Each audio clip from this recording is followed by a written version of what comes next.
did a study recently on how long people literally engage or watch a computer screen. That's what some of you are doing, or many of you are doing right now, until they lose concentration. This was their study. They said, you ready for this? 8 seconds. That's 8 seconds. What's worse, the average attention span of a goldfish is 9 seconds. We are 1 second short of a goldfish, so we really need to step it up. And I think what we're about to hear today, I'm going to ask you to focus and to stay engaged of what I think God wants to speak to us today as a church and for the church. So I want to pray for us that we would begin to allow the Holy Spirit to come and speak to us today. Father, we need you.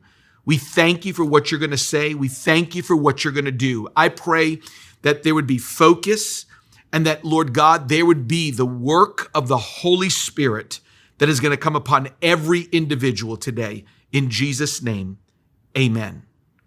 When you blame others, you give up your power to change. I believe no one is a failure until they blame somebody else. I was reading about a lawsuit in Wisconsin that was going on just a few years ago, and a family is suing a cable company because they say the company has turned their family into lazy channel surfers against their will. In fact, the plaintiff says he told them to discontinue the cable service, and all they did was stop billing them. And after repeated attempts to shut it down, as if he couldn't have turned it off, he says now the resulting TV has brought addiction to their family. In fact, these are the words of the plaintiff. Listen to this. They said, I believe the reason I smoke, drink every day, my wife is overeating because we watch TV every day for the last 4 years. In other words, this communications company made them addicted to TV. And in fact, he said at the end in the article, he said he would drop the lawsuit if he can get a lifetime subscription to cable television. Now, folks, we have a problem here because it seems that we live in a society that nobody's at fault today. But in reality, according to this Bible and scriptures, everybody's at fault today. This is not today just a word for our society, but even for us as a church, the body of Christ today. I love the story of the 1850s Brooklyn, New York pastor, Henry Ward Beecher, who once was asked by a young man how he could keep his congregation wide awake and attentive during his sermons. Beecher replied, he said, he always had one of his deacons watch for sleepers in the congregation. And as soon as that deacon in Beecher's church saw someone nodding or dozing, he said, then he was to hasten to the pulpit, ready for this, and wake up the preacher. Did you get that? He said this, he said, wake up the preacher, not the congregation. That young man forgot whose fault it really is. And instead of blaming a congregation, there needed to be introspection that was going on. See, there is a world of difference between saying, I've made a mistake and I've sinned. And it's huge, the gap between those. To say I've made a mistake removes ownership, responsibility, and makes the rebellious act of sin a mishap and accidental. Most of our preaching today doesn't allow people to see that they have sinned, but they're just part of a bad situation. We are not victims, we are sinners. The condition of our planet is from a fall, Genesis chapter 3, not an accident. And that's why from the very beginning of that fall, man started blaming. A man started blaming a woman started blaming a serpent, and brings us all the way to 2021 that we're blaming cable companies and we're blaming congregations, but no one is taking a look at the condition of their own heart. That's why today I want to take you to a psalm and I want to take you to a story. And I want to show you how dangerous this attitude is, where blame comes in. And the person who is at fault, it is evident to everybody except the person that is causing the damage and leaving a wake of carnage in his kingdom and people all around him. I want you to go to Psalms chapter 139 for just a moment. I want to read to you a very important prayer that David gave to us. Listen to this prayer. Search me, O God, and know my heart. Try me and know my anxious thoughts, and see if there be any hurtful way in me, and lead me in the way of everlasting. Other translations will take that last phrase and say, point out anything in me that offends you. Another version says, see whether I am on an evil path. And even the Amplified says it like this, see if there's, and this one is powerful, see if there's any wicked or hurtful way that's inside of me. David was saying, my heart is the only heart I can deal with by presenting it to you. I can't judge anyone else's heart, but I can judge my own. Billy Graham said it like this, it's the Holy Spirit's job to convict, God's job to judge, and my job is to love.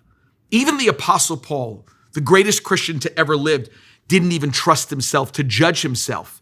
In fact, Paul says in 1 Corinthians chapter 4, verse 4, he says, I'm conscious of nothing against myself. That's a bold statement. Then he says this, yet I'm not acquitted because of this, but the one who examines me is the Lord. Paul was almost bringing us back to Psalm 139. Come and search me, O God.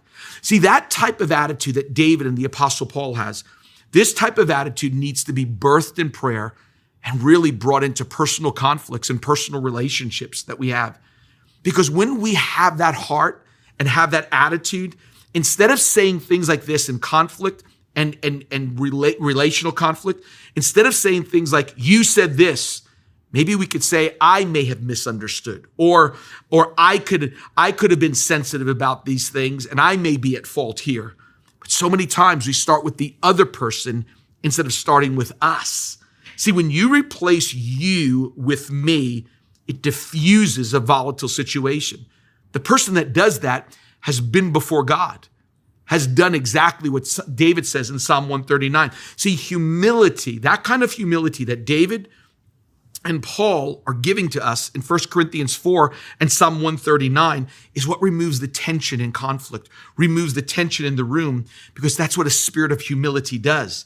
See, the best way to diffuse a volatile situation is with that kind of humility. When you start with you, it becomes contagious. I've watched humility breed humility in a difficult situation. Your humility, my humility, helps people start with themselves in marriage, at work, with a coworker, even with maybe a conflict with your children. It's called owning it. It's called introspection. It's called starting with you first. What that does is it gets others starting to look inside, because I can't fix anyone but me. I've got to start with me. Now, before anybody gets angry with me, let me just finish the whole story. One of the last places I used to live, we moved from, I used to get so angry with the drivers. I kept thinking, like, are blinkers optional? If you got to turn left, then why are you in the right lane? And I used to think to myself, these drivers. And the Holy Spirit said to me one time, he says, it's not the drivers, maybe it's the impatience of the one driving. While I was looking at everybody else, God was going, you've missed it. You're looking at everybody else, but you haven't even looked at you. Let me read Psalm 139 one more time. He says, search me, O God, know my heart, try me and know my anxious thoughts, and see if there be any hurtful way in me, and lead me in the way everlasting. I want to just break that apart for a second for you to see how introspective this verse is. While David is going, don't look at the cars, look at your own heart. Don't look at anybody else's irresponsibility, look at your impatience. Look at these words from there. David says this, search me, know my heart, try me, know my anxious thoughts. See if there's any hurtful way in me, and then lead me. What's amazing is 6 times David points the finger at himself. Nothing about them, they, others, cars, wife, husband, children, cable company, the congregation. David goes, it's me. I have to start with me. It's amazing. In marital counseling, I've in all the years, almost 40 years of being of counseling people, I always ask one question in there. What area are you failing in?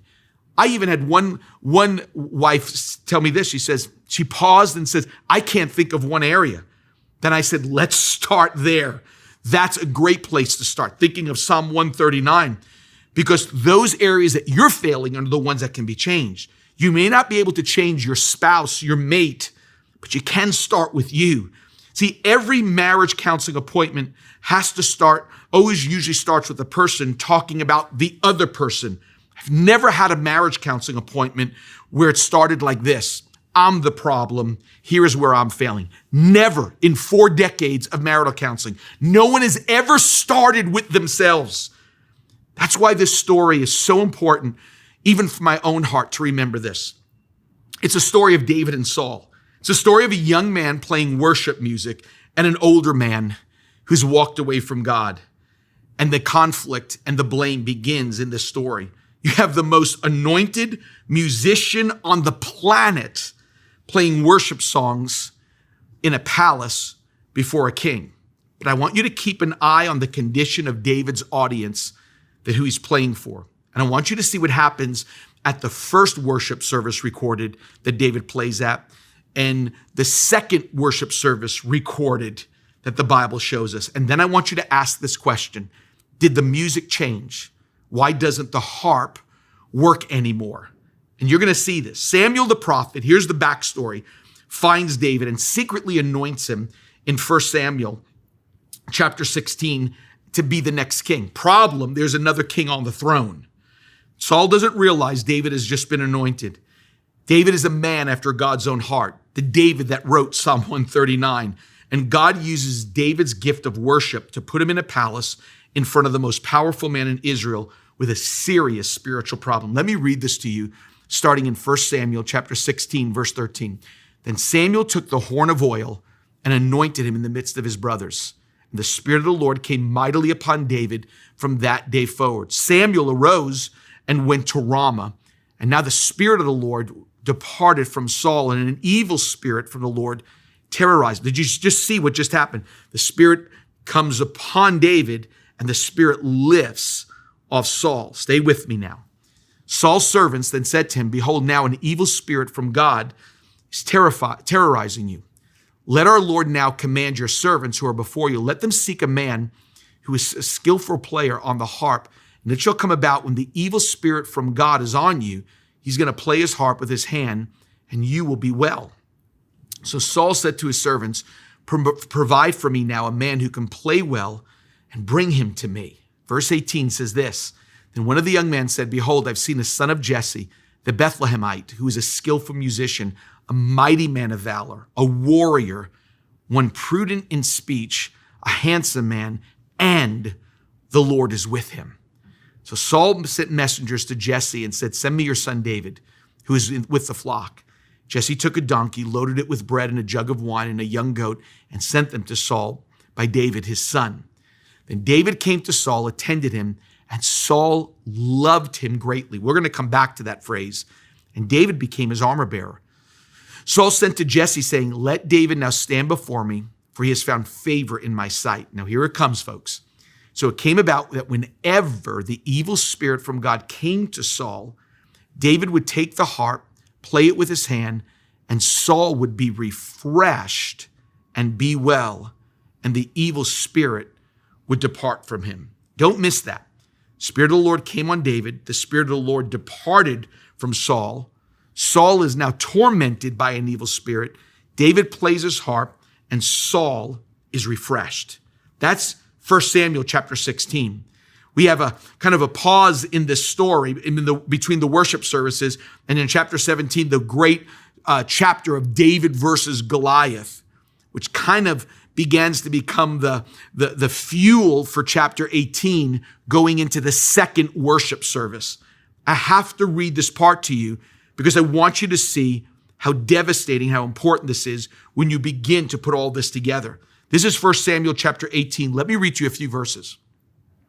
It happened as they were coming, when David returned from killing the Philistine, that's Goliath, and the woman came out of all the cities of Israel singing and dancing to meet King Saul with tambourines, with joy, with musical instruments. And this is the song they sang. They sang it to Saul. That's what it says in verse 6. Saul has slain his thousands, but David his tens of thousands. Man, that was the thing that started to go deep in his spirit. Then Saul became very angry, for this saying displeased him. And he said, they have ascribed to David 10,000s, but to me they have ascribed thousands. What more can he have but the kingdom? Now here it comes. Saul looked at David with suspicion from that day on. It came about on the next day, an evil spirit from God came mightily upon Saul, and he raved in the midst of the house. Here it comes. Worship service starts. David, the most anointed worship leader on the planet, in the palace, just doing what he did in 1 Samuel 16. Here it comes. While David was playing the harp with his hand as usual, and a spear was in Saul's hand. You have a harp in the man of God's hand, a Saul in the man that the Spirit of the Lord departed. And then all of a sudden it says this, Saul hurled the spear, for he thought, I will pin David to the wall. But David escaped from his presence twice. This is incredible. Something changes. The evil spirit comes on Saul as usual. David plays the harp as usual. Saul, this time, is not refreshed. And now Saul is hurling spears. Think of the question. Did the music change between chapter 16 and chapter 18? Why doesn't the harp fix Saul anymore? How come before he was refreshed, but now he is throwing a spear? Think of those two questions. Did something happen to the music? Or maybe the better question, did something happen to Saul? Because instead of Saul starting with himself, Saul does what the marriage counseling does. He blames David. He immediately starts with verse 8 when he says, what more can this young man have but my kingdom? So instead of looking at himself, of thinking, where is the Spirit of God upon me? What's happened to me? Immediately he has pointed the finger. He's pointing like to the congregation, to the cars that don't use their turn signals, to the cable company, instead of Saul pointing to himself. Have you ever felt this way before? Have you ever said, what's happening in my church? Or it doesn't seem to move me and help me like it used to. I used to feel refreshed, but I don't feel refreshed anymore. Something is wrong. I don't seem to get anything out of the preaching. I need to go to another church. The music doesn't fill me anymore. This is what Saul was facing. That instead of starting with him, he started looking music, preaching, the church, cars, congregation, cable companies, and never started with himself. Here in 1 Samuel chapter 18, it's the same David, the same songs, the same heart, but it's a different Saul. What happened to Saul is the issue. I'll tell you what happened. Sin left to itself starts to get worse in the soul of people. Sin left to itself begins to grow in the spirit and soul of people. What happened to the music and the worship and the songs that David played? Here's the answer. Nothing. The bigger question is what happened to Saul. And that's why when we find ourselves listening to our pastor, listening to the worship leading, we have to be aware when we're no longer even challenged or brought to our knees, or our hands wants to be lifted up, or the word is not convicting us or challenging us, or fellowship is not even desired by us. We have to begin to understand that the problem may not be with the harp. The problem may not be with the harp player. The problem, here it is, the problem, something has been left unchecked in your spirit. That's the issue with Saul. And what's the danger of that? Trying to find a new harp player instead of asking God for a new heart. Let me say that again. Because when the problem that something has been left unchecked in our spirit, the worst thing we can do is to try to find a new harp player instead of asking God for a new heart. I want to give two important statements I want to make about this issue that I think is important for all of us. I want to start with me. And here are the two things I want you to get. One, sin is never stagnant. And number two, I am at the top of every list as the culprit. It has to start with me first. Let me start with this. Number one, sin is never stagnant. I heard someone say it like this: sin fascinates, then it assassinates. It fascinates you, then it can assassinate you. He was a scientist, a sculptor, a painter, and a philosopher. He was a musician and a man who historians say was endowed with incredible gifts from God. And in fact, one of the greatest works of art, called The Last Supper, was done by Leonardo da Vinci. The painting is a work of art, but it's interesting about it is that the expressions on the disciples' faces is literally a story in itself.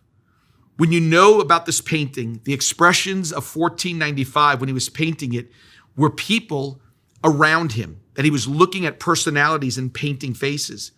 When he got to the painting of Christ, he sought long and hard for the right face, is what history says. In one of the churches in Italy, he found a little boy named Pietro Bandadelli. His face became the focal point of the painting, is what the story says. But here is the legend that goes on with this.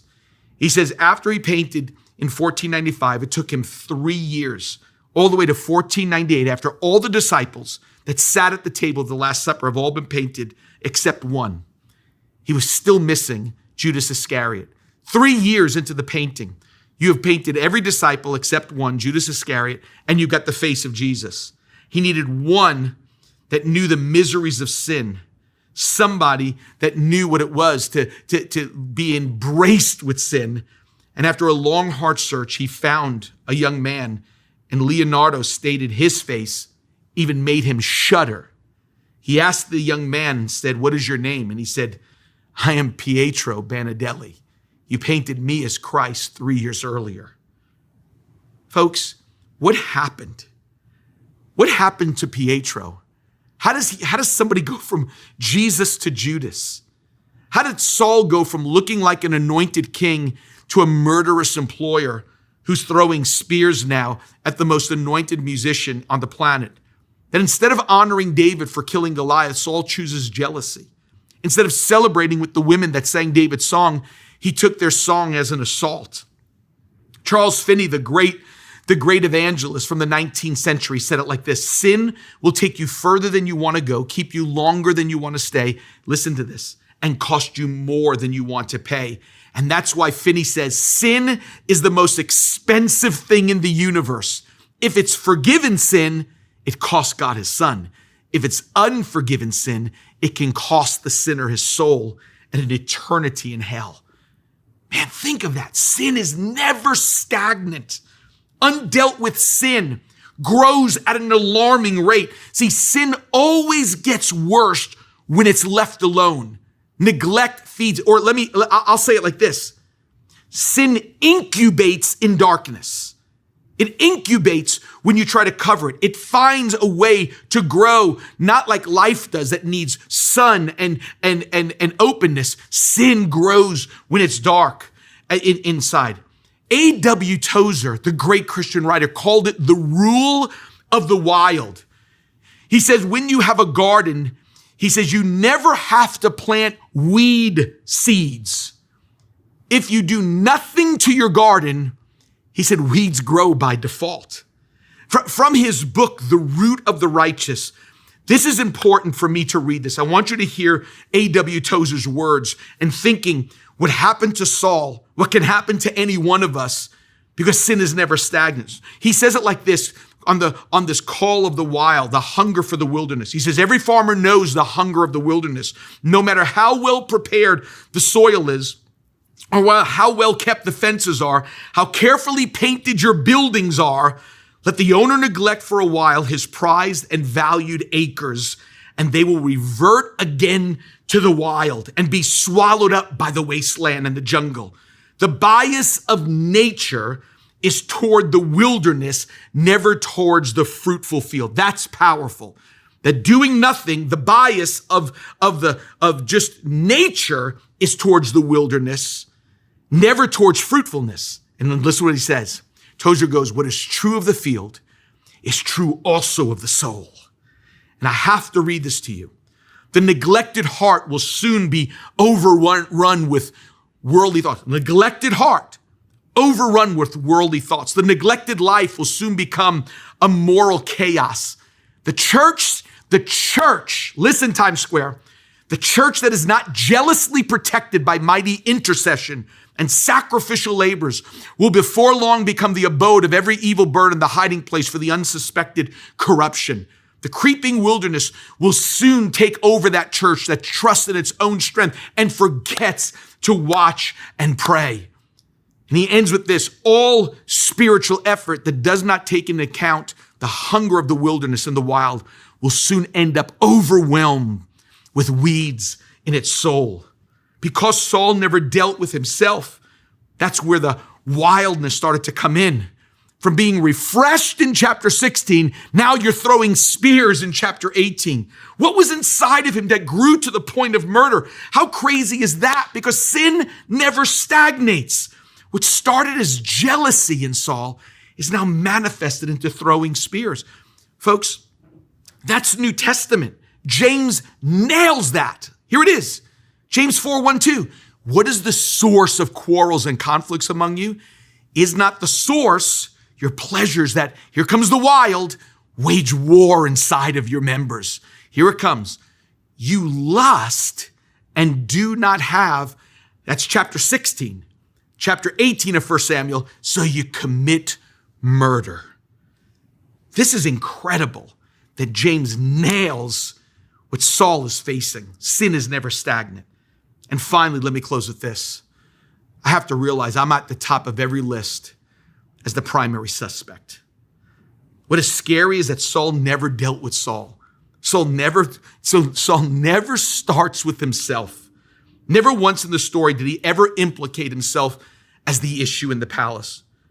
See, even in our lives, when something goes wrong, I have to start with me and not them. I have to start with me and not even you. If you were to ask Saul what caused all of this and your downfall, he'd say David.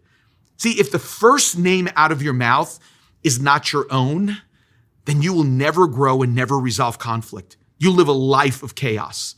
If the first name out of your mouth is you did and they did, you and they, there's never resolve. There's always a constant battle that's going on. See, to Saul, David was the problem. David's the demon when the demon is in Saul.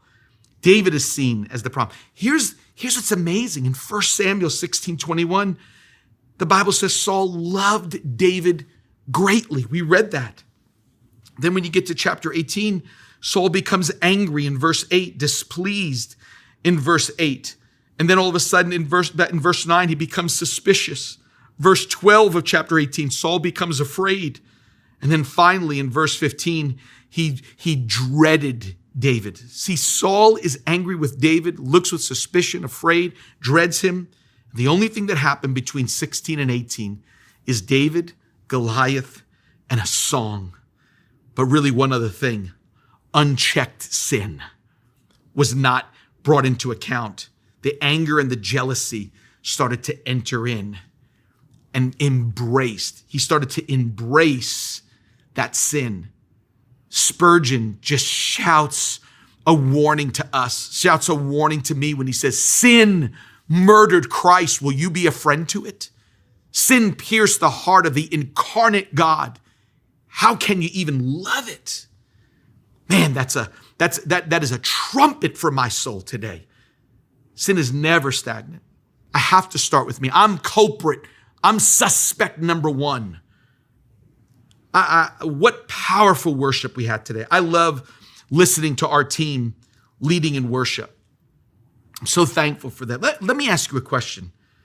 What if David was one of our guest worship leaders one Sunday as we close? That the man after God's own heart, David, was our worship leader today. What would the music and the atmosphere even be like? Saul had David as his worship leader. Incredible. There's something about music. We see it in 1 Samuel 16 that can change an atmosphere of a place, listen closely, without changing the person. Worship is refreshing, but it's limited in changing us. This is something we really need to hear today.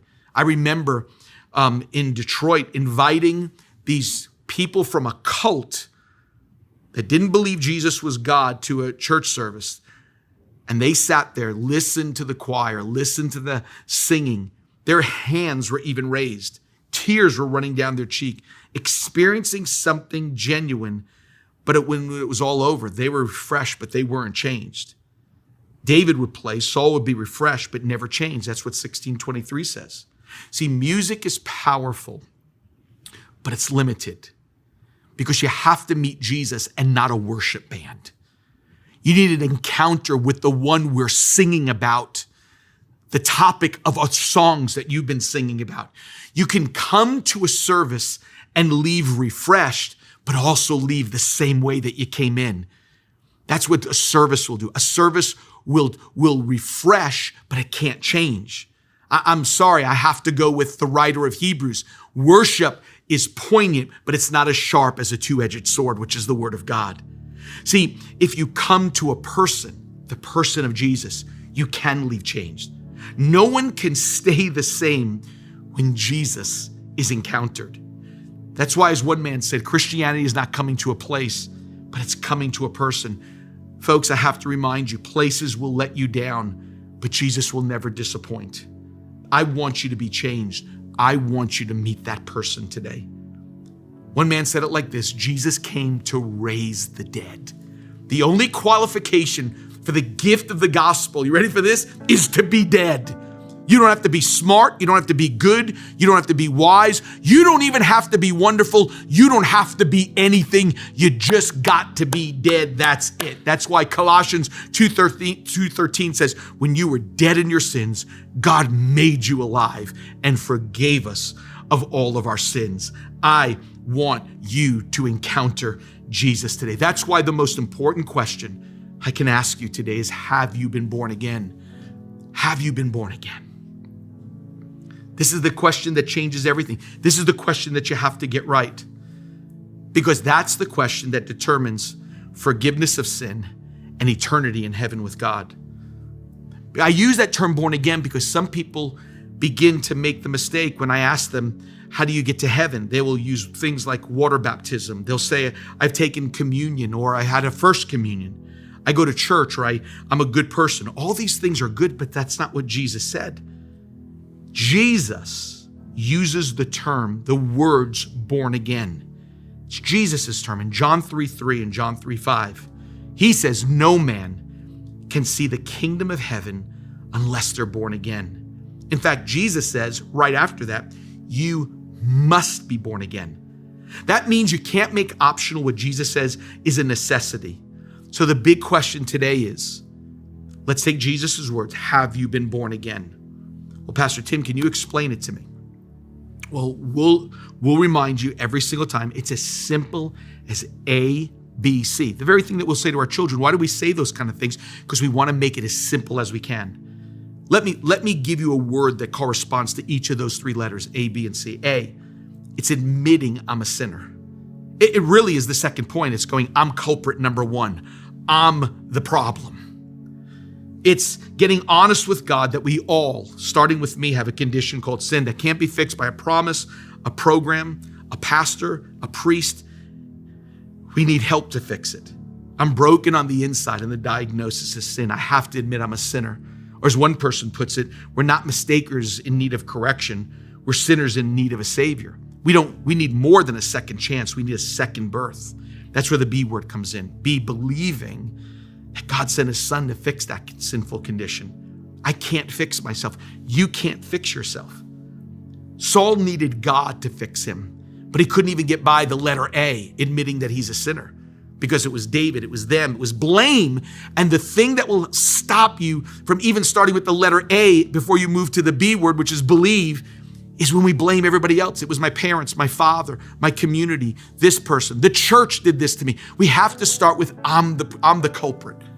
God fixed me, the sinner. And when we do that, we say, be believing that God sent his son to fix me from the inside out. If we could fix ourselves, then Jesus never would have had to come. If I could get to heaven myself by being good, then Jesus would never have to die on the cross for me. Jesus dying on the cross was him being my sin bearer. It was me admitting I'm a sinner and Jesus saying, good, now let me pay that debt for you. He died the death that I should have died, lived the life that I couldn't live, to give me a reward, heaven and forgiveness, eternity with him that I didn't even deserve. And finally at C, confessing him as Lord. That word Lord is big. It's realizing that you're in charge now of my life, Romans 10:9 and 10. Do you think that God sent his son Jesus to die on the cross just to get a few hours from you on a weekend?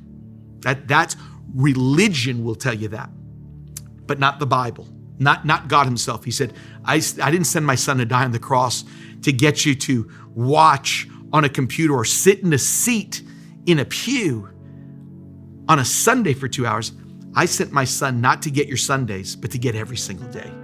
See, Christianity, like we said in the beginning, is coming not to a place, but coming to a person.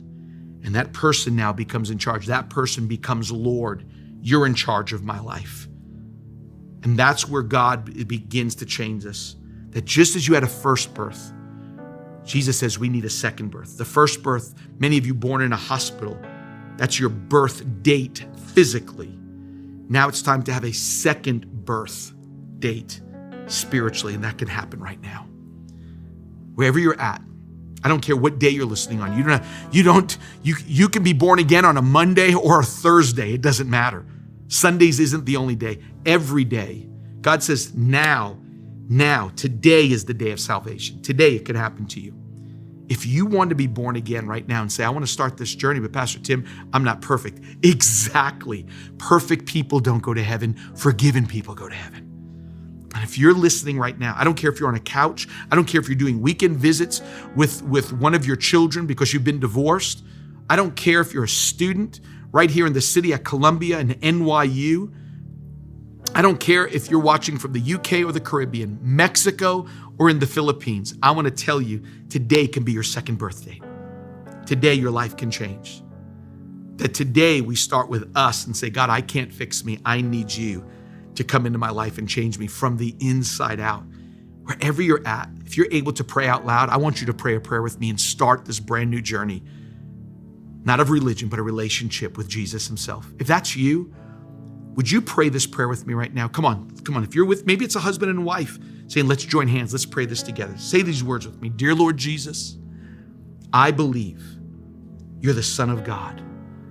I believe that on the cross, you took my sin, my shame, and my guilt, and you died for it. You faced hell for me so I wouldn't have to go. You rose from the dead to give me a place in heaven, a purpose on earth, and a relationship with your Father. Today, Lord Jesus, I turn from my sin to be born again. Come on, say it with me now.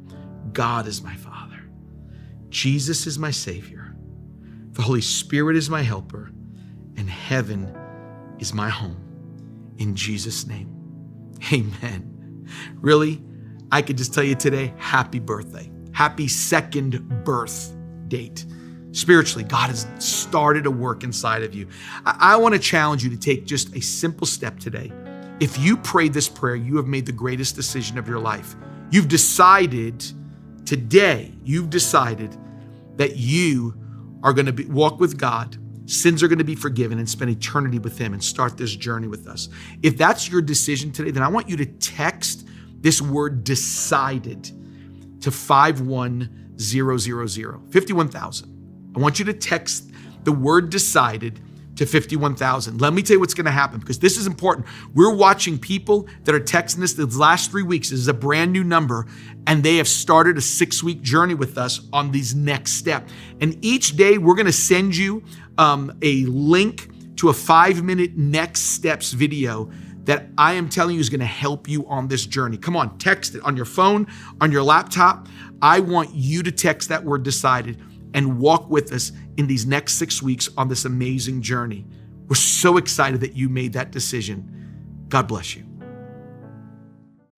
Yesterday at 11 a.m. here in the United States, Ayer a las 11 de la mañana aquí en Estados Unidos, a 15-year-old girl named Natalie una niña de 15 años llamada Natalie walked into her Christian school. entró a su escuela cristiana.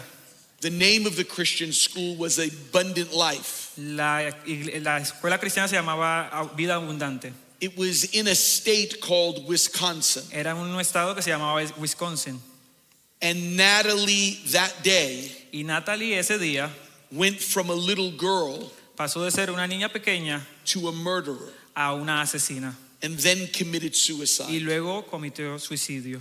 She took a gun to her Christian school Ella tomó un arma a su escuela cristiana in a city of a few 100,000. en una ciudad de algunos, And this teenage gunman y esta niña joven changed Christmas for a number of families. cambió la Navidad para muchas familias. At the end of the day yesterday, Al final del día ayer, there were 3 dead, habían 3 personas muertas, 6 were injured, 6 personas heridas and 2 are in critical y condition. 2 personas en condiciones críticas. What was supposed to be a joyful Christmas Lo que debía ser una temporada navideña has turned into fear. se ha convertido en temor.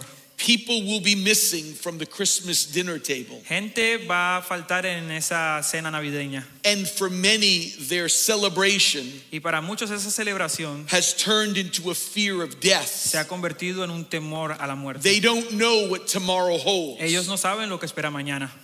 People are fearful all over the world. La gente está muy desesperada alrededor del mundo. Even here in New York City, it's dangerous. Incluso aquí en Nueva York está bastante peligroso.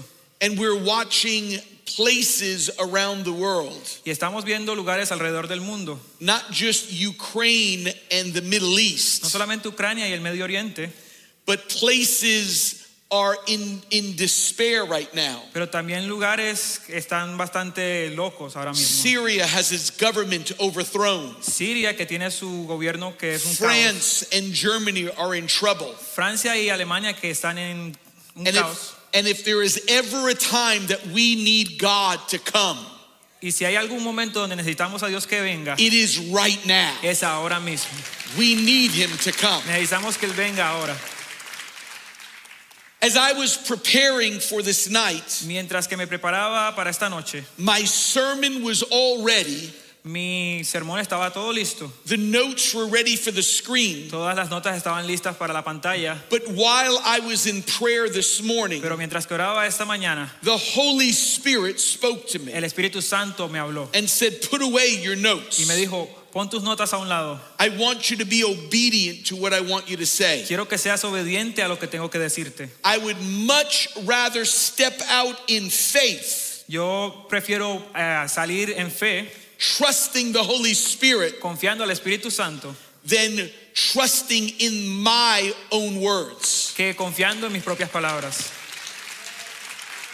I told Nehemiah, Yo le dije a Nehemías: we're both stepping out in faith estamos tonight. aquí levantándonos en fe en esta noche. And he said, Y hallelujah. él me dijo: aleluya. I felt this one phrase come to me. Yo sentí que esta frase venía a mí. Let God change your fear to joy.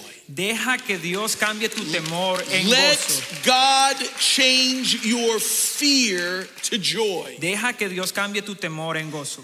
God sent his son to change our fear to joy.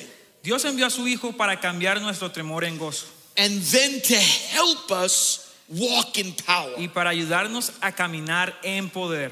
I want you to listen carefully to this. Quiero que escuches con cuidado a esto. God knows your language. Dios conoce tu idioma, tu lenguaje. God knows your language. Dios conoce tu idioma, tu lenguaje. 2,000 years ago, God spoke using stars and angels to announce the birth of his son. 2000 años atrás, Dios habló con estrellas y ángeles para anunciar el nacimiento de Jesús. I want you to see how great God is tonight. Quiero que veas qué tan grande es Dios en esta noche. When God spoke to the 3 magi, Cuando Dios habló a esos 3 reyes magos, he had a star guide them to the birthplace of Christ. Él hizo que una estrella los guiara a donde estaba Jesús. And what we're going to talk about tonight are the shepherds. Y lo que vamos a hablar en esta noche también es de los pastores. And when God spoke to the shepherds, he sent an angel to guide them to the birth of Y Christ. cuando Dios habló con los pastores, Él envió ángeles para que les guiaran donde era. Why did God speak 2 different ways? Pero ¿por qué Dios habla diferentes modos? Why didn't the star guide the shepherds? ¿Por qué no las estrellas guiaban a los pastores? Why didn't the wise men hear the angels? ¿Por qué no los hombres magos oyeron a los ángeles? The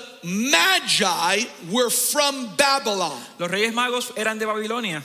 And in that nation, they did not believe in angels, but they believed in the stars. Y en esa nación no creen en ángeles, pero creen en estrellas. And so God used the stars that they believed in Así que Dios utilizó las estrellas que ellos creían to en guide them to Christ. para guiarlos a Cristo. The shepherds were Jewish Y los pastores eran judíos and believed in angels all the way from the book of y Genesis. creían en ángeles desde el libro de Génesis. And God sent an angel to announce the birth of Y Christ. Dios envió ángeles para anunciar el nacimiento de Cristo. So whether God speaks with a star or with an angel, Así que sea que Dios hable por medio de estrellas o ángeles, He's going to get you to Jesus. Él te va a tomar para llevarte a Cristo. Whether we speak in English or Spanish, Sea que hablemos en inglés o en español, God is going to get you to Dios Jesus. te va a llevar a Jesús. Here is what happened on that night to the shepherds. Esto fue lo que sucedió con los pastores. I want to read to you Luke chapter 2, verses 9 through 12. Quiero que leamos Lucas 2 del 9 al 12. Y he aquí un ángel del Señor se presentó ante ellos, y la gloria del Señor brilló alrededor de ellos, y tuvieron gran temor. Pero el ángel les dijo: no teman, porque les traigo buenas noticias de gran gozo, que serán para todo el pueblo. Hoy en la ciudad de David les ha nacido un Salvador, que es Cristo el Señor, y esto les servirá de señal: hallarán a un bebé envuelto en pañales y acostado en un pesebre. The angel said, "Do not be afraid. Los ángeles dijeron: no tengas temor, I'm bringing good news of great joy. estoy trayendo buenas noticias. I don't want you to have fear when it is a message of joy. No quiero que tengas temor cuando hay un mensaje de gozo. I don't want you to walk in anxiety when it's a message of joy." No quiero que tengas ansiedad cuando hay un mensaje de gozo. And that's why I believe tonight Y eso es lo que yo creo en esta noche. God wants to change fear to joy. Dios quiere cambiar temor o miedo en gozo. God has come to remove your fear and give you joy so that you can walk in power. Dios ha venido para quitar tu temor y darte gozo para que puedas caminar en poder. I want to say that one more time Voy a decir esto una vez más, because you missed a great moment porque te estás perdiendo el momento to say gloria a Dios. para decir gloria a Dios. God has come to remove your fear and give you joy so you can walk in power. Dios ha venido para quitar tu temor y darte gozo para que puedas caminar en poder. In that manger was not just a child.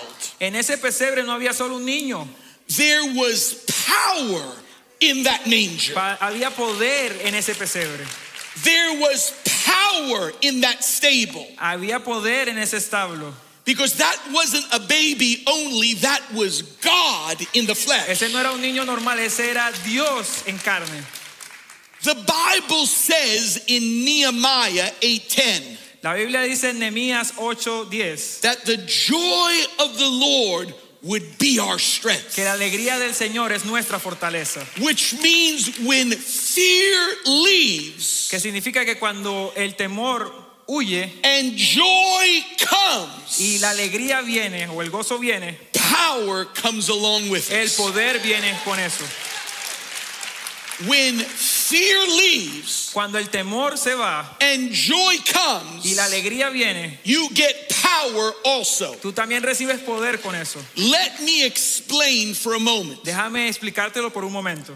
A week from tonight En una semana, de aquí a una semana, will be Christmas Eve. será noche de acción de viaje. De And gracias. we'll have service here on Christmas Eve. Y vamos a tener servicio aquí en Nochebuena. We'll celebrate communion next Tuesday Vamos a night. celebrar comunión el siguiente martes también. But when we say that final amen next Tuesday Pero night, cuando digamos el último amén ese martes en la noche, we will go home to our apartments vamos a ir a nuestros apartamentos and children will be ripping open presents. y los niños van a estar empezar ahí a abrir regalos. And that will be happening all over the world. Y eso va a estar pasando todo alrededor del mundo.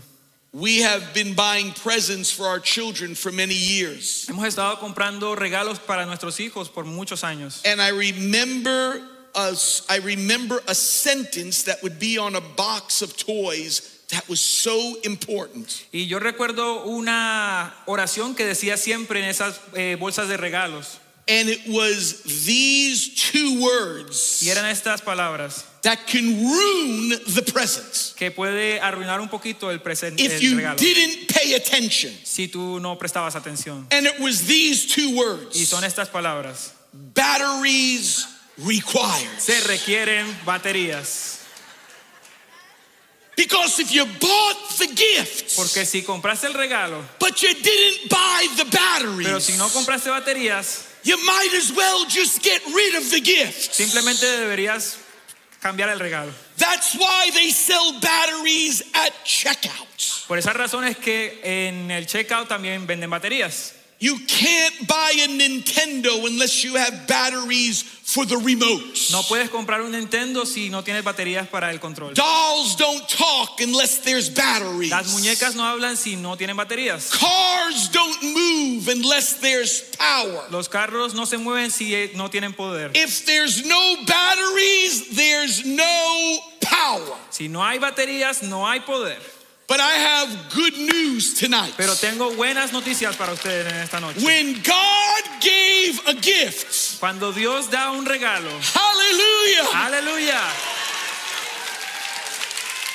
the power was already there El poder in estaba ahí. that gift. en ese regalo. Hallelujah. Aleluya. Man would say the batteries were included, El hombre dirá que las baterías tienen que estar but incluidas, those weren't batteries. pero esas no son baterías. That was the power of the Holy Ese es el poder Spirit del that Espíritu was on that Santo. child. Que estaba ahí.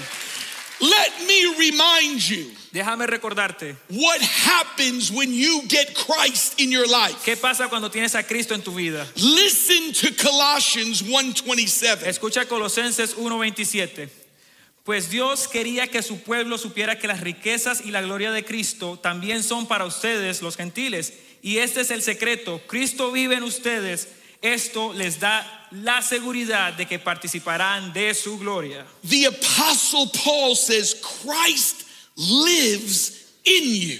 El apóstol Pablo dijo, Cristo vive en ustedes. Remember that baby is power.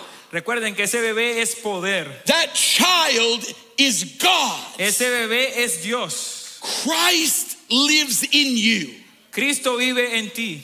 You have power inside of you. Tienes poder dentro de ti. Let me expand that a little bit more. Déjame expandir esto un poco más. Romans 8:11. Romanos 8:11. El Espíritu de Dios, quien levantó a Jesús de entre los muertos, vive en ustedes. The Spirit of God El Espíritu de Dios, who raised Jesus from the quien dead levantó a Jesús de entre los muertos, lives in you. vive en ustedes. Which means if Christ is in me, Que significa que si Cristo está en mí, then the same Spirit that raised him que from the el dead mismo Espíritu que lo levantó de entre los muertos, lives inside of me. vive dentro de ti. Batteries included. Las baterías están incluidas.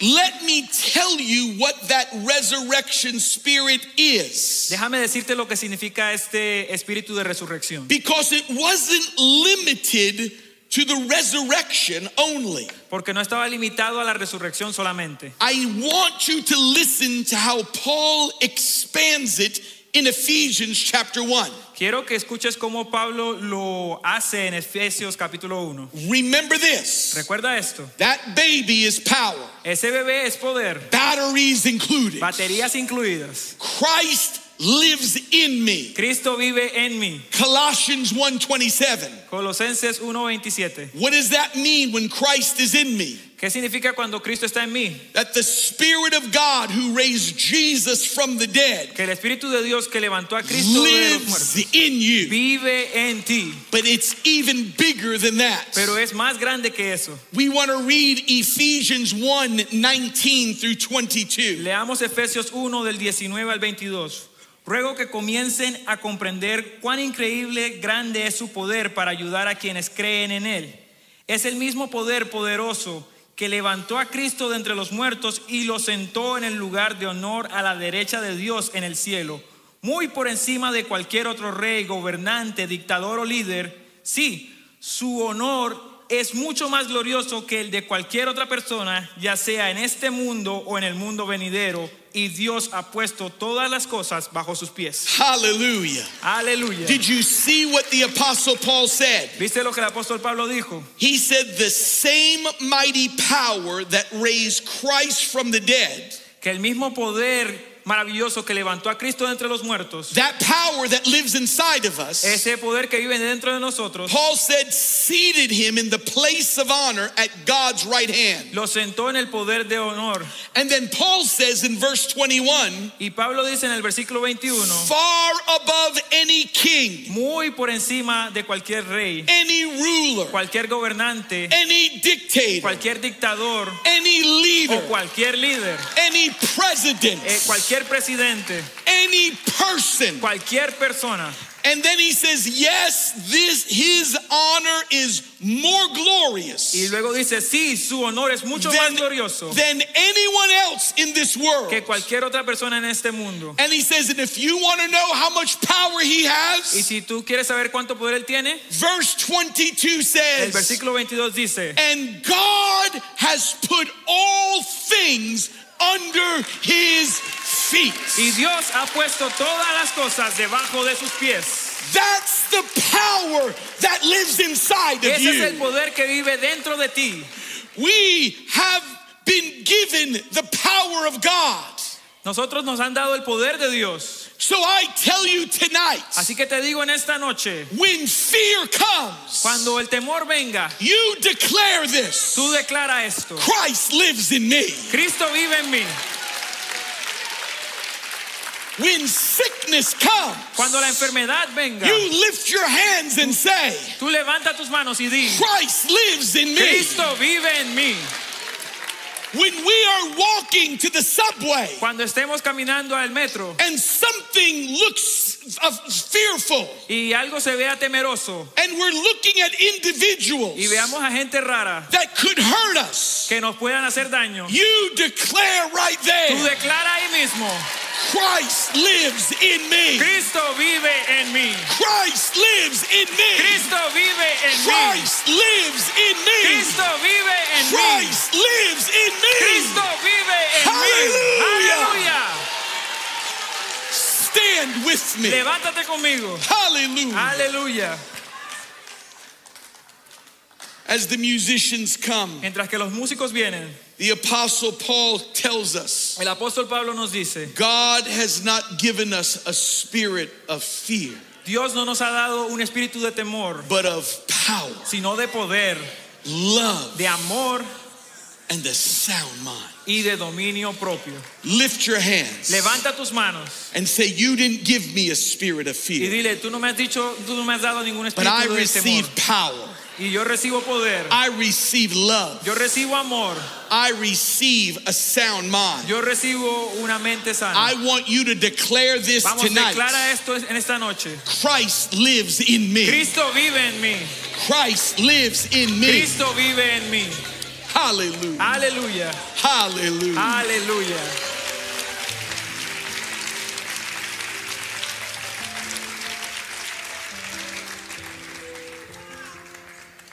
On that Christmas night when God gave us that gift, En esa noche navideña donde Dios nos dio ese regalo, when God gave us the gift of His Son, cuando nos dio el regalo de su hijo, I'm so excited yo estoy muy emocionado that batteries were included. que las baterías estaban incluidas. I'm so excited that there was power Estoy already there. emocionado que había poder ahí That His power is inside of y que hay us. poder dentro de nosotros también. I didn't get a baby inside of me. Yo no me metía un bebé dentro de mí. I have the Son of God. Yo tengo al Hijo de Dios, Resurrection power. el poder de la resurrección. He wants to change fear to joy. Él quiere cambiar temor en gozo. And when joy comes, Y cuando el gozo viene, power follows with it. el poder viene con ello también. Because the joy of the Lord is my strength. Porque la alegría del Señor es mi fortaleza.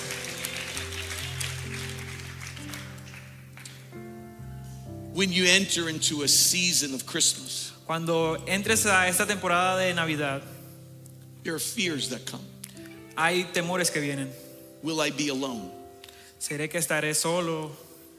There'll be fears that will begin to come upon you. Hay temores que vienen ahí. And some of you are going to be with family members that aren't even Christians. Muchos de ustedes van a estar con miembros de la familia que no son ni siquiera cristianos. And as you sit at a table all by yourself Y mientras que te sientas ahí en una mesa, ahí tú solo, and you feel like, am I the only one here that knows y te Jesus? sientes como que, ay, soy el único aquí que sabe del Señor Jesús. I want you to declare Yo quiero que declares, as you walk into that house, mientras que vas a esa casa, as you walk into that apartment, mientras que vas a ese apartamento, I want you to stamp your feet yo quiero que le des a los and say, pies Christ lives in y me. digas, Cristo vive en mí, Christ lives in me. Cristo vive en mí. The day that you invited Jesus into your life, El día que invitaste a Jesús en tu vida, batteries included. las baterías venían incluidas. Power is there. Ahí habían His baterías, power comes había upon poder ahí. us. He will change fear to joy, Él cambia temor en alegría, en gozo. and his power follows with that. Y su poder siempre sigue con ello. The joy of the Lord is my strength. Porque la alegría del Señor es mi The fortaleza. joy of the Lord is La my alegría del strength. Señor es mi fortaleza. The joy of the Lord. El is gozo my del strength. Señor es mi fortaleza. If you're here tonight Si estás aquí en esta noche, in this place, en este lugar, God wants to replace fear with joy, Dios quiere reemplazar temor con alegría, con and then gozo, give you the power to walk through y each. darte el poder para que sigas adelante. If you're here tonight and say, I need that joy to take over, Si estás aquí en esta noche y necesitas esa alegría, ese gozo, I need that power of the Holy Spirit. ese poder del Espíritu Santo, If that's you, just raise your si hand. ese eres tú, por favor, levanta tu mano Say, I need that y tonight. digas, necesito I eso en esta need noche. that. Necesito eso en esta noche. We're going to sing a song, Vamos a cantar una canción. and as we sing, Y mientras que cantamos, I want you to get ready to get out of your seat. yo quiero que te salgas de tu silla, I want you to get down to this que altar. vengas acá a este altar I want you to lift your y hands quiero que levantes tus manos as Maria leads us. como cuando ahora que María nos And lidera you are going to declare, y vas a declarar, Christ lives in me. Cristo vive en mí. Resurrection power. El poder de la resurrección inside of me. está dentro de mí. As we sing this song, Mientras que cantamos esta you canción, come, you come. ven por favor. We're going to pray for you. Vamos a We're orar going por to ti. pray for you. eres digno de adorar. Come.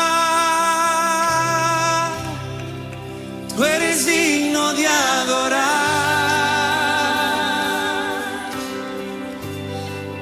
Todo fluye de ti y todo es para ti.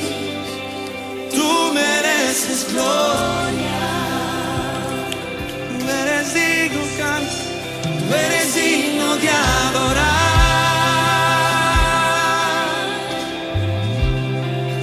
Tú eres digno de adorar.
want to speak to you the words of that angel again.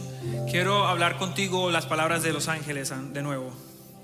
Do not be afraid. No tengan miedo, no teman, I bring you good news of great joy. porque les traigo buenas noticias Do not be afraid. de gran gozo, que no tengan temor, I bring you good news que les of great traigo joy.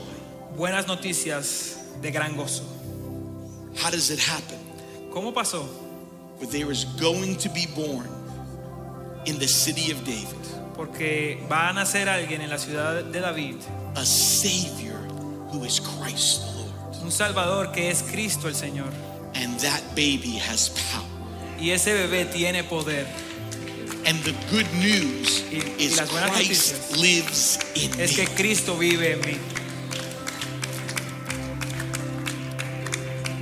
Those at this altar, Aquí los que están en el altar, I want to pray that He changes fear to joy, yo oro para que el Señor cambie el temor y les dé gozo. and joy will see His power come, Y que el gozo haga que su poder venga también. because the joy of the Lord will be your strength. Porque el gozo del Señor va a ser tu fortaleza. That fear that's on you, Ese temor que está en mí, I want to pray tonight. quiero orar en esta noche. Fear of death, El temor a la muerte, fear of sickness, temor a la enfermedad, fear of cancer, temor al cáncer, fear of another miscarriage, temor a el embarazo, fear of unemployment, temor a el desempleo, fear temor for these holidays, a estas temporadas, fear of being alone. temor a estar solo. I want you to lift your hands. Quiero que Stand right levantes tus manos now. And I want you to say out loud, y quiero que digas a esto fuerte: Christ lives in me. Cristo vive en mí. I want you to say out loud, Quiero que lo digas nuevamente. God has not given me a spirit of fear, Dios no me ha dado un espíritu de temor, but of power pero de poder, and love de amor and a sound mind. y de dominio propio. I want to pray for you right now. Quiero orar por ti. I pray power to come upon your Yo people oro que right el now. poder del Señor venga sobre ti. Receive His power right Recibe este now. poder. Fear doesn't come from God. El temor no viene de Dios. Power comes from Him. El poder viene de Él. Receive His love even Recibe right su now. amor. Receive His love. Recibe su amor.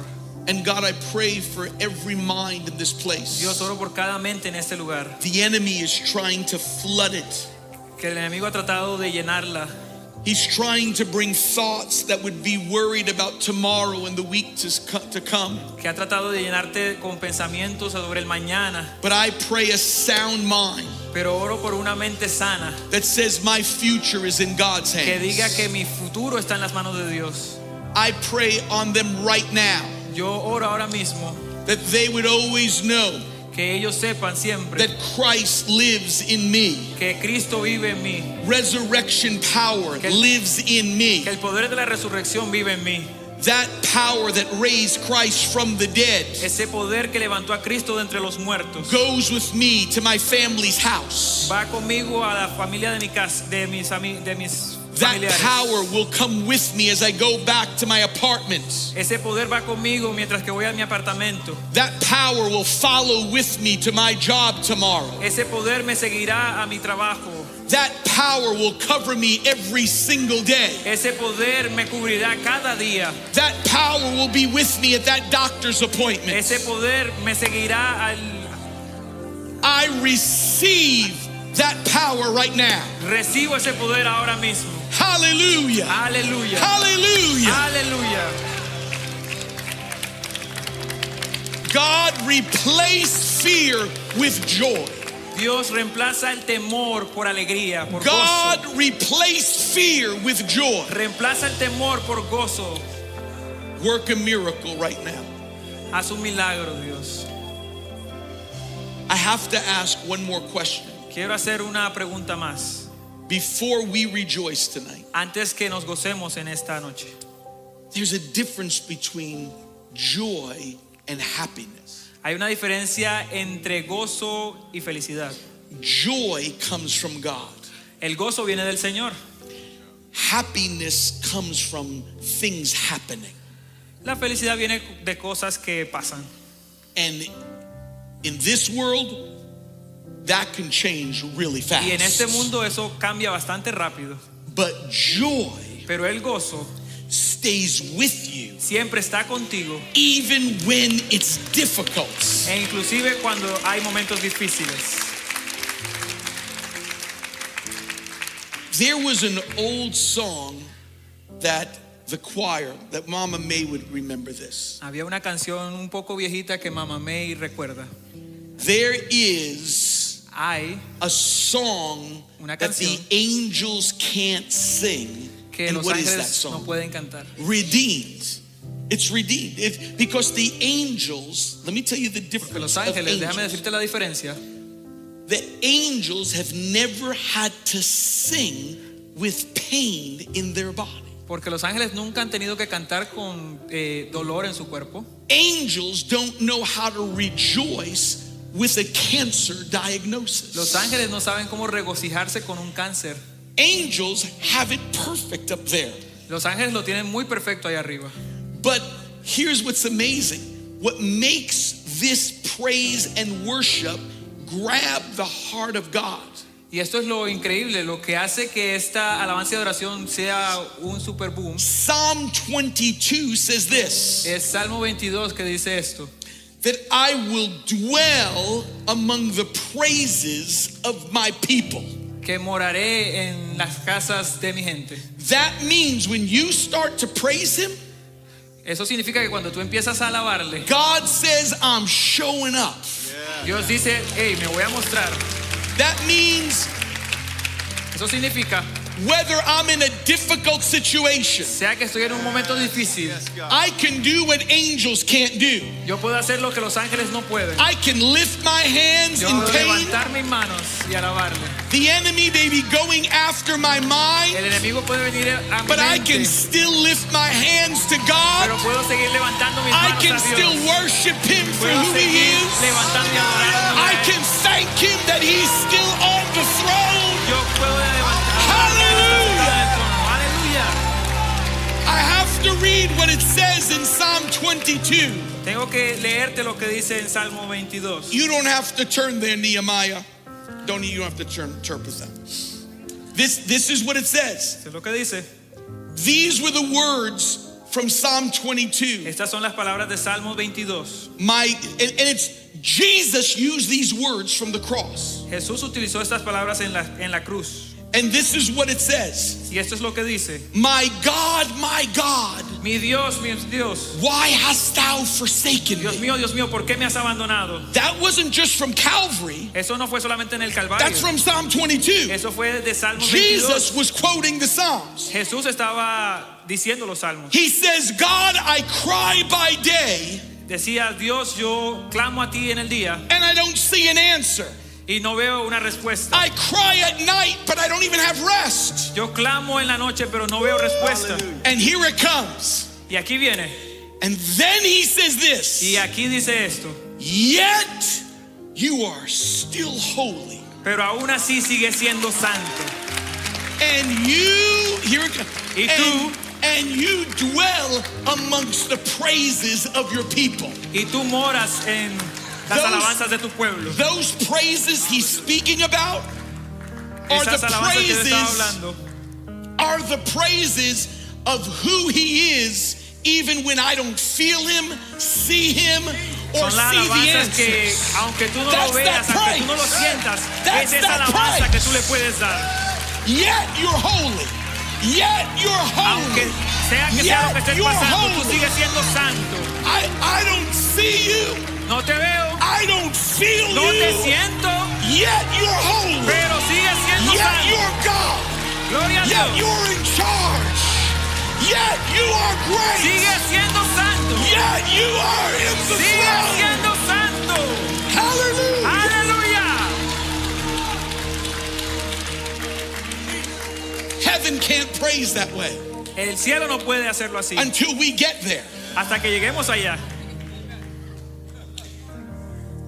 So don't ever sit in this church Así que ya sabes, aquí You no lo go, hagas it's en been a iglesia. tough day. De pronto vas a tener días I can't difíciles, praise him. You praise him because of who he pero tú le is. alabas por quién Él es. David says, Y David dice, yet you are holy. aún así sigue siendo santo. When my answer doesn't come, Aunque mi respuesta no venga, you are holy. tú sigues siendo santo. When I don't know where you are, Cuando no sé dónde estás, you are holy. tú sigues siendo santo. When it hurt to get up this morning, Cuando duele levantarme en la mañana, yet you are holy. aún sí sigues siendo santo. How can you do that? ¿Cómo puedes hacer eso? Here it comes. Aquí viene. Batteries included. La batería está incluida You get his power. porque es su poder. But if you don't have Christ, you Pero don't si no have tienes power. a Cristo, no tienes poder. If you don't have Jesus, you don't have joy. Si no tienes a Jesús, no tienes You gozo. may say, but I'm happy. Tú puedes decir, sí, estoy feliz. But happiness may be for today, but not Pero la tomorrow. felicidad te puede servir para hoy, pero no para mañana. Joy will go with you. El gozo va Wherever you conmigo go. cada día. If you're here tonight, Si estás aquí en esta noche and if you have never asked Christ to come into your life, y si tú nunca le has preguntado a Cristo que venga a tu vida, if you've never been born again, si nunca has nacido de nuevo, you're not just inviting Jesus into your life, no estás solamente invitando a Jesús en tu vida, you're inviting power. tú estás invitando el poder. He will change fear to joy Él cambiará el temor en gozo and give you the strength to walk in power. y te dará las fuerzas para seguir I'm adelante. not inviting you to a church, No te estoy invitando a una iglesia, to a religion, no te estoy invitando a una religión, to a denomination. no te estoy invitando a una denominación. I'm inviting you to give your heart to Te estoy Jesus. invitando que le des tu corazón a He Cristo. will change your life. Él cambiará tu vida. If you're here today and say, I need Christ, Si estás in- aquí hoy y necesitas a Cristo dentro de ti, I need Jesus in my life. necesito a Cristo en mi vida, Listen to this verse. escucha a este versículo. John 1:12. Juan 3:3. For as many as received him, read the whole verse. Sure. Nadie puede ver el reino de los cielos a menos que nazca de nuevo. For as many as received him, he gave power Porque a todos los que le recibieron, Él les dio poder to become the sons of God, para ser llamados hijos de Dios to them that believe on his name. y que puedan creer en su nombre. When you say, God, I believe in you, Cuando tú dices, Dios, yo creo en ti, he gave them power to become the sons and daughters of God. Él te da el poder para que seas hijo e hija de Dios. If you're here tonight, Tú estás aquí en esta noche. I'm inviting you to a relationship with Jesus. Te quiero invitar a una relación con Cristo. You may say, I'm Catholic. De pronto tú digas, yo soy católico. You may say, I'm Muslim. De pronto seas musulmán. You may say, I'm a Protestant. De pronto seas protestante. But Jesus says, you must say, I'm born again. Pero Jesús dice, tienes que nacer de nuevo. Okay. Let me help you for a moment. Déjame ayudarte por un momento. Catholics don't go to heaven. Los católicos no van al cielo. Protestants don't go to Los heaven. protestantes no van al cielo. Muslims don't go to Los heaven. musulmanes no van al cielo. Jews don't go to heaven. Judíos no van al cielo. Born again people go to Gente heaven. nacida de nuevo va al cielo. That's what Jesus said. Eso es lo que Cristo dice. Jesus said this: Cristo dice esto. no man can see the kingdom of heaven Nadie puede ver el reino de los cielos unless they're born again. a menos que nazca de nuevo. Don't get mad at me. No te enfurezcas conmigo. Jesus said that. Jesús dijo eso. So you have to. So the question is, have you been born again? Y la pregunta es, ¿has nacido de nuevo? That can happen tonight. Y esto puede pasar en esta noche. Tonight. Esta noche. Invite Christ into your life. Invita a Cristo a tu He'll vida turn fear into joy y convierte tu temor en gozo. and give you power to walk every day. Y Él te va a dar poder para seguir. If you're here tonight and say, Pastor Tim, Si estás aquí en esta noche y dices, Pastor Tim, I need Jesus in my yo life, necesito a Cristo en mi vida. raise your hand Por up. favor, levanta tu mano. I need Jesus in my life. Hold Necesito it a up Cristo high. en mi mano, en mi vida. Levanta tu mano ahí. I want us to pray together right now. Quiero que oremos juntamente ahora. I'll pray in English. Yo oraré en inglés Nehemiah will pray in y Spanish. Nehemías orará en español. And you pray after him. Y ora después de Nehemías. Don't pray after me. No ores después de mí, You're going to confuse us all. porque nos vas a confundir. Dear Jesus, Querido Dios, I invite you to come into my life. Te invito a que vengas a mi vida. Change me from the inside out. Cámbiame de adentro a afuera. I need you to come in. Necesito que vengas. Forgive me of my sins. Perdóname por mis pecados. Fill me with the Holy Spirit. Lléname de tu Espíritu Santo. I believe you are the Son of God. Yo creo que eres el Hijo de Dios. And when you come in, Y cuando tú vengas aquí, I receive power. yo recibiré poder, I receive love. yo recibiré amor, I receive a sound mind. yo recibiré una mente sana And I receive salvation. y recibiré salvación. Thank you, Jesus. Gracias, Cristo. Amen. Amén. Hallelujah. Aleluya.